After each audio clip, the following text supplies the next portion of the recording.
What's our alternative? Pat, you're telling me the new six figures is $304,000. How do I do it? Do I get another job? Do I go back to school? Think about the richest person you know. Think about the wealthiest person you know. Think about that person. Somebody you've touched, somebody you've had dinner with. Think about the wealthiest person you know. Everybody thought about that person? I'm not talking Buffett, somebody you know. It's normally the person everybody talks behind that person's back. That's the person, okay? You know it, okay? Are you ready? Ask this question. Does that person have a job or are they an entrepreneur? What makes you think you're going to become wealthy having a job? You just answered it. So have you really positioned yourself to become wealthy? I don't know. But you just answered it yourself. I did not. Entrepreneur. Look at the reality of it.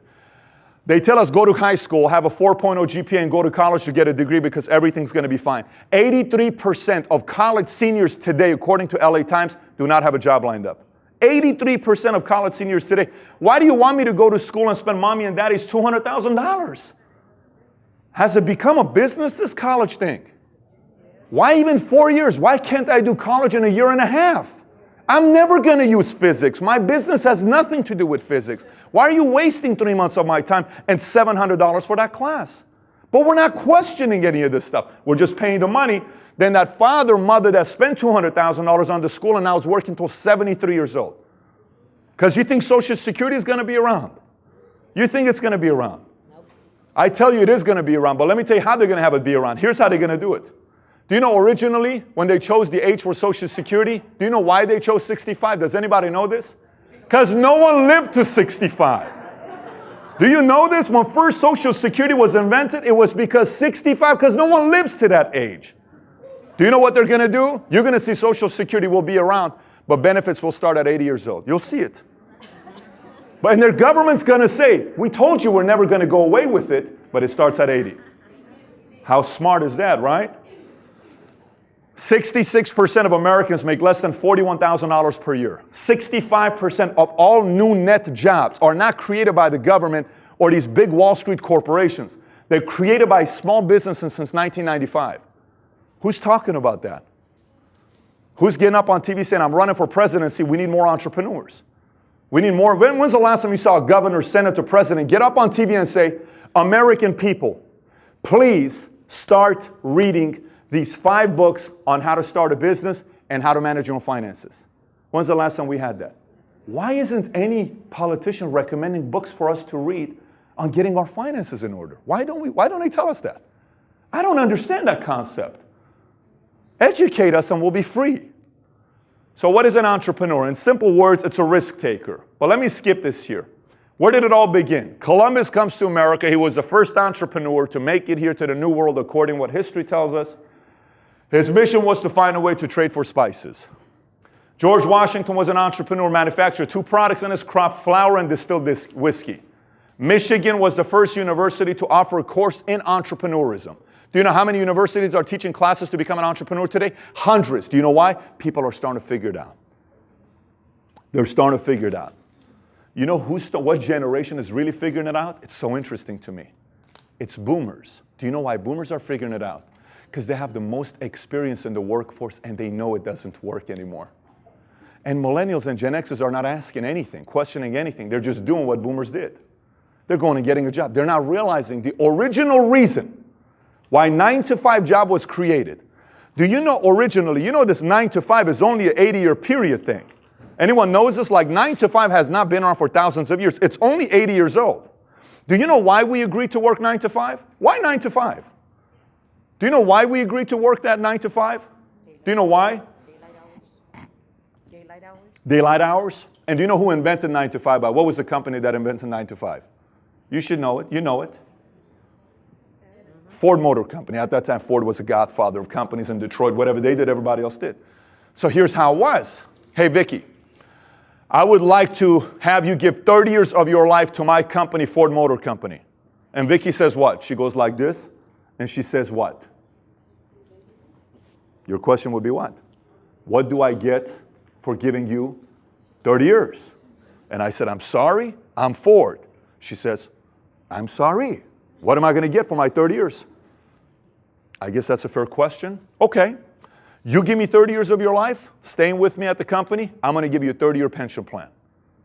Wait a minute, so I work for you 30 years, then you're going to give me my income? I am. Fair deal, boom, we shake hands. Good negotiation. Do you realize that's why we agreed to do this? Raise your hand if you got a pension plan. Watch this. Watch this. No, raise your hand up high if you got a pension plan from your company. Look at the age of people that raise their hands. You don't see 35-year-olds. They're clueless about it. Because companies said these 20, 30-year-olds know nothing about pension plans, cancel the whole thing. They won't question it. They'll still come and work for us, and we don't even need to give them a pension plan. And people are still doing it. And no one's talking about this. Only people raise their hand that have pension plans mid-40s and up. Because you were in that era. It's gone. We used to have 134,000 pension plans in 1985. We got barely 20, 30,000 today. Because they don't have to offer it to you and I. Because millennials are not questioning it anymore. They're just following. I go work 9 to 5. My mommy and daddy did it. And the system loves it, that no one questions it. People even get up and walk out. What the hell are we talking about at this meeting? I thought this was an entrepreneur meeting. So, why do you think there aren't more entrepreneurs in America? Folks, how many of you have thought about starting your own business? Raise your hand. What is the number one reason why most of us don't start a business? Watch the answer. Fear. We're afraid. I've never done it before. I can't do it. I don't have the money. I don't have the time. I don't have the education. I don't have the support. I don't have the idea. I don't know how. Watch this though. Why are the reasons why most entrepreneurs become entrepreneurs? Why do you think they do? See, I think there's two reasons. One is the common reasons. The other one is the deeper reasons. Let me speak to you about the common reasons. Everyone knows the common reasons. The common reasons are what? Control of time. I want to make more money. Tax benefits. Family business. This one's very interesting. Do you know for years we've been told husband and wife shouldn't what? Work together. Now, who said that in the first place? I would love to meet that guy. We're now 300 million of us are saying that. Check this out. How has it worked? A husband works in a place for 10 hours with a bunch of other people, potential to meet new people. Wife goes and works in a new place for 10 hours. They are growing what? 10 years later, you're sitting at dinner and saying, why did I marry you? I don't love her anymore. I think we're disconnected. 66% of marriages end up at a divorce. Do we ask why? Do you realize for thousands of years we didn't have any divorces? Why? Husband and wife ran a business together. We built something what? Together. So I'm seeing you every day. I'm with you every day. Baby, we're building something together. So at night, hey, remember that one thing that we need to work on, baby? You need to call Joey in the morning. I will. Hey, you got to get the son to do it. Because we're building something together. So anytime husband and wife is growing something together, man, that's exciting. We're not doing that no more because that one guy, they say husband and wife shouldn't work together. Who is they? I haven't met they yet, right? But they say that. They say that, right? Travel. Did you know 54% of Americans have never traveled outside of the United States of America? 54% has never traveled. Some want to become entrepreneurs for retirement, recognition, nice car, big home, be their own boss. But let me tell you the deeper reason why people are becoming entrepreneurs. Do you realize in this room, we have Caucasian, African American, Hispanic, Middle Eastern, Asian. We have different nationalities. Christian, Jehovah, Seventh-day LDS, Scientology, Muslim, Catholic, agnostic, atheist, Confucius, whatever you want to call it, right? Educated, uneducated, Laker fan, Clipper fans, doesn't matter. Every single one of us in this room, everybody in this room. Do you realize every single action we take, everything you and I do in our lives, every single action we take that action with an intention of getting one emotion. Anyone knows that one emotion we want? It's what? Happiness. 2007, when the market crashed, everybody lost their money. In 2008, you know what was the most common word used in books that were published in 2008? Happy. Because everybody wanted to find out, how in the heck do I become what? Happy. Do you know why all these beer companies do so well? Because they do commercial with, when you're drinking, you're with single girls, and it's just so, I'm going to drink, Coors Light because I'm happy when I drink Coors Light for 30 minutes. Do you know why the drug business does so well? Ooh, when you smoke, you're so happy. You drop this pill, you drink water, you get a massage. Ooh, it's great. You snort this thing, you feel like you're Superman for about 5 minutes. Everything's like happy, happy, happy. You're laughing about it. I'm sorry, we're all adults here. It's not like none of you guys haven't seen pot ecstasy or cocaine. I mean, it's not like at the time we hit 18 nowadays in America, I'm sorry, we see a lot of weird things today. Your kids see things at 10 years old we used to see at 18 years old. So, how do you judge happiness? It took me a long time to question this. I decided judging happiness on the lifespan of that feeling of happiness. This is 30 minutes. This is very short. All of those are short. The biggest, long-lasting happiness feelings are all natural. Every one of them are natural. They're all natural highs. All of them. And we'll talk about that here in a minute. Do you know everybody here wants to be fulfilled? Do you know everybody here wants to live a meaningful life? We may disagree on a lot of things. There isn't a single soul here who doesn't want to live a meaningful life. Any parents in the room, raise your hand if you got kids. Hey, what do you and I want our kids to say about us when we die? Honestly. That they like us? You know they're going to say stuff about us when we're dead that they never said when we're alive. Yes? Look, some of us don't have living parents and we wish we had 5 minutes with them to tell them some stuff we didn't say. None of us are perfect.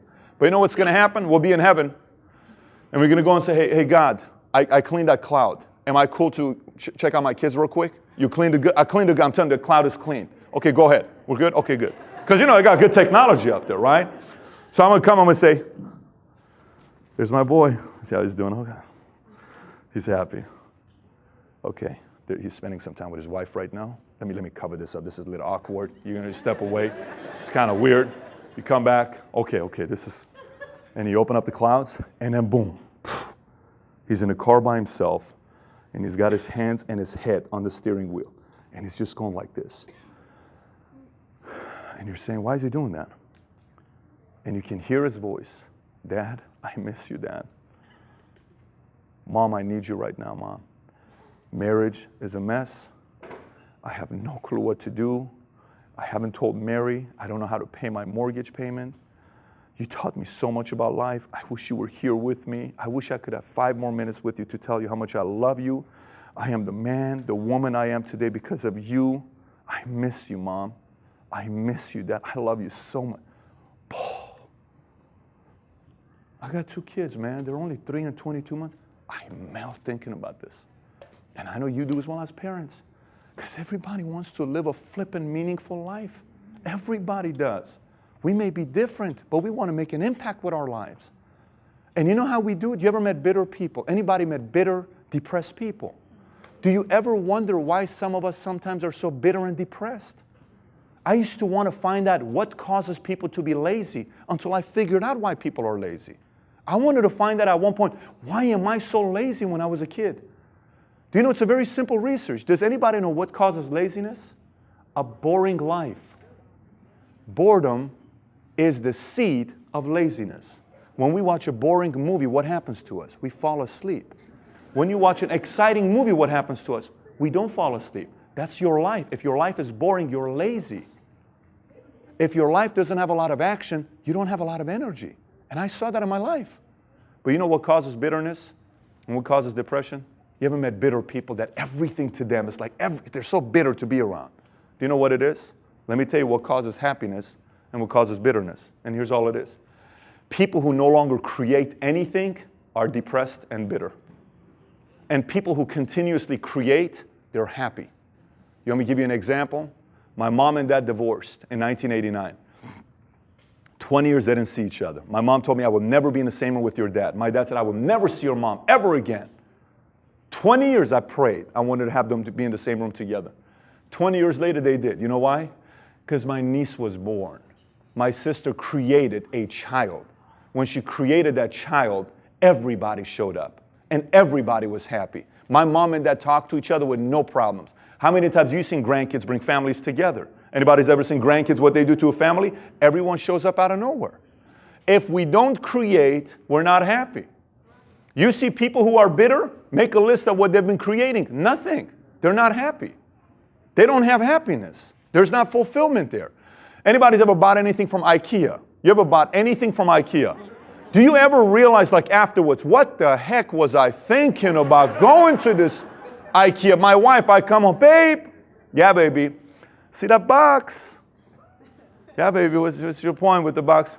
You know, when we said we're going to make that shelf, we're going to make that little cabinet together today, babe. Babe, we never make it together. You just hand me the screwdriver, baby. I mean, that's not making it together. So then you go over there, you're all ticked off. Man, you know what I'm talking about, guys. So we go over there, we're like this, talking behind, under saying stuff. And you look at the box, 198 parts, and you open the manual, it's in French. I don't speak French, like give me an English manual. And you start building this thing, right? And you're so furious. And you're getting close to what? Finishing it. And then your masterpiece is done. And then your parents show up. Hey, Mom, I created that thing.